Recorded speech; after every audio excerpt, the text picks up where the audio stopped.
Okay, so what are we looking for? We're looking, I'll go ahead and show you from the side and then I'll show you from the front. So we're looking for feet roughly shoulder width apart, okay? As I come down, I wanna make sure my knees track over my toes, and I wanna come down, finding to keep my chest up, okay? And finding a position where my hips are roughly parallel with my knees, so my hip crease right here, getting it right here, fighting to keep the chest up and trying not to go into too much butt wink, okay? So I want a nice neutral back, and I want to make sure my knees are over my middle toes, and then I come back up again. So like that, and back up from the front. Remember, when you're coaching, you should always try to get multiple angles, because something that looks good from sagittal plane perspective might not look good if you're looking at the frontal plane, or vice versa. So from here, I'm going to come down, knees are tracking over toes, chest is up. And coming down here, you can see my hips are below my crease, my chest is up pretty high. My spine is relatively neutral. I imagine there's probably a bit of butt wink there. I'm going to come back up again, just like that, okay? Just for perspective, if I go ahead and I get rid of this, and I've done a bit of warm-up, but I haven't really done nearly enough. Like I said, it takes me about 15 minutes. I'm cheating a little bit because there's a bit of divot here, so I'm still elevating my heels, okay? So me, probably about what my squat looks like. And if I really fight to get low, you'll see that I lose my back position. I start to get a lot of butt wink down here, which we want to avoid. So talk about points of performance. Quickly do that. You can go ahead and have people split up into groups and check each other, see how it looks, see if there's any obvious issues with knees going in, etc.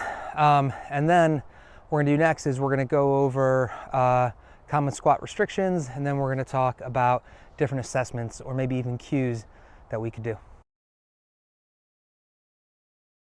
Okay, so we're talking about what makes a good squat.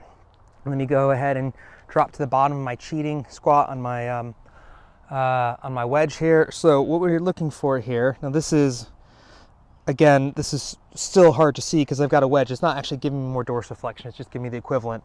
But when I squat, you really want to be able to get your knee over your toe, over your middle toe in good alignment. You want to make sure that you're able to pull yourself low. So you want to make sure that your quads aren't so tight, or you don't have any kind of restriction here that prevents you from hitting this joint angle here. You also want to have a closed angle on your hips.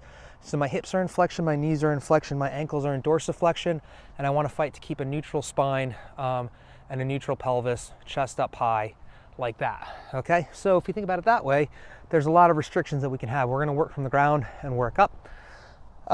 So first limiting factor could be limited ankle dorsiflexion, which I definitely have. So, and that's just essentially how far can you bring your knee over your toe. You know, it's how much can you bring the top of your foot towards your shin. But in a closed chain movement like this, it looks like how far forward can you push your knee over your toe. So you need good dorsiflexion. You need good knee flexion. And, you know, again, for a lot of people, that's not a factor. But if you are one of those people who can't naturally sit back and just rest so that their bum touches their heels, like I am, I'm one of those people who finds that difficult, then it could be that you do have some kind of tightness here, possibly just tight quads, that prevents you from getting into that position. So we could have issues with knee flexion. We could have issues with hip flexion, finding that relationship between our hip crease and our knees, okay? That could be a factor. And then also, finally, some people just have body types or proportions that are gonna make squatting very, very difficult.